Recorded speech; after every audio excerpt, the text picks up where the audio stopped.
జల్కం రవి అతనితో ఆర్గ్యూ చేయడం జరిగింది. నేను చేసిన ఫొటోస్ అన్నీ కూడా నువ్వు డిలీట్ చేస్తున్నావు, అంతకుముందు కూడా నేను ఏదైనా విలేజ్లో కొన్ని మంచి పనులు చేసి ఫొటోస్ పెడితే అవి కూడా నువ్వు డిలీట్ చేస్తున్నావు, అదే కాకుండా వాటితో అబ్యూజివ్ కామెంట్స్ కూడా పెడుతున్నావు అని చెప్పి నేను చేస్తాను, నువ్వు ఇట్లా మొత్తం గ్రూప్ని అంతా జామ్ చేస్తున్నావు అని చెప్పేసి, ఇంకా వీలైతే నేను గ్రూప్లో నుంచి నేను ఎగ్జిట్ కూడా చేస్తానని చెప్పేసి గ్రూప్లో నుంచి గోవిందాయపల్లి గ్రామ పంచాయతీ వాట్సాప్ గ్రూప్లో నుంచి ఎగ్జిట్ కూడా చేస్తారు.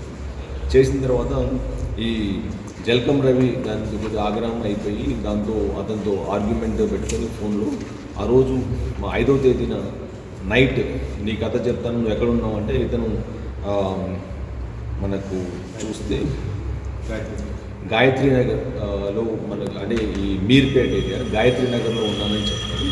సో అప్పుడు ఈ 6 మంది అక్యూజ్ జల్కం రవి, నాగరాజు, రాజు, విజయ్, జగదీష్ అండ్ ప్రవీణ్, వీళ్ళు 6 మంది కూడా ఇన్నోవా క్రిస్టా కట్టాల నుంచి వీళ్ళు తీసుకొని ఈ గాయత్రి నగర్కి వెళ్ళడం జరుగుతుంది. గాయత్రి నగర్లో ఈ శారద వైన్ షాప్ దగ్గర వీళ్ళు అక్కడ ఎవరైతే మృతులు ఇద్దరు కూడా గుండుబోయిన శివ అండ్ శేషు గారి శివ అక్కడే ఉంటారు వైన్ షాప్ దగ్గర.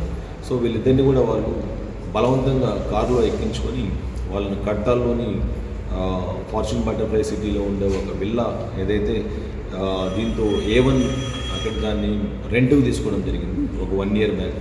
ఆ విల్లాలోనే అతను ఉండడం జరిగింది. సో అక్కడికి వచ్చి వాళ్ళతో మీరు ఎందుకు ఇట్లా నన్ను వాట్సాప్ గ్రూప్లో నుంచి నా ఫొటోస్ డిలీట్ చేస్తున్నాను, నన్ను కూడా ఎగ్జిట్ ఇచ్చారనేసి అక్కడ ఆర్గ్యుమెంట్ జరిగింది.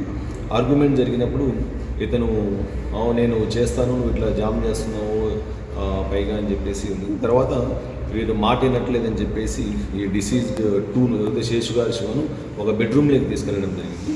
ఈ జల్కం రవి అండ్ పల్లె నాగరాజు గౌడ్ వీళ్ళిద్దరూ ఇంకా ఈ రాజు, విజయ్ వీళ్ళు ఒక బెడ్రూమ్లోకి తీసుకెళ్ళడం జరిగింది. అక్కడ వాళ్ళకి ఆర్గ్యుమెంట్ అయినప్పుడు ఈ నాగరాజు అనే అతని దగ్గర ఒక కత్తి మీరు కూడా అక్కడ చూడొచ్చు. సో దాంతో అతన్ని మల్టిపుల్ స్టాబ్స్ చేయడం జరిగింది. నెక్ మీద, ఈ థ్రాట్లో ప్లస్ చెస్ట్ మీద ఏరియాలో.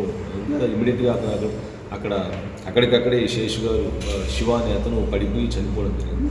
సిమిలర్గా గుండుపోయిన శివ అనే అతను అది చూసి అతని అరుపులో చూసి ఇతను కూడా ఇంట్లో నుంచి పారిపోయేదానికి ట్రై చేస్తాడు. కానీ లోపల నుంచి బోల్ట్ అంతా వేయడము ప్లస్ ఒక 7 మంది అక్కడ ఉండడం వల్ల అతను కూడా పోలేకపోతాడు.